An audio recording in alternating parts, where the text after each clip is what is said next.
To get your images from Facebook, you need to go to apps and then search for Facebook. Type in Facebook and then we'll find Facebook. Click on it.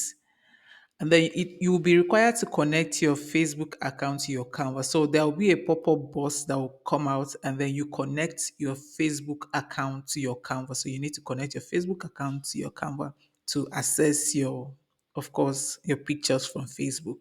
So once this is done, you'll definitely see the pictures. So I just connected my Facebook account to my Canva account and then I'm waiting for the pictures to load. So there you have it. So if you go to Facebook now, you'll see all these pictures in my Facebook account. So this is how to get in pictures from your Facebook right into Canva without having to download and upload into Canva. So you just connect your Facebook account to your Canva and then you have access to all the pictures in your Facebook. So this is it.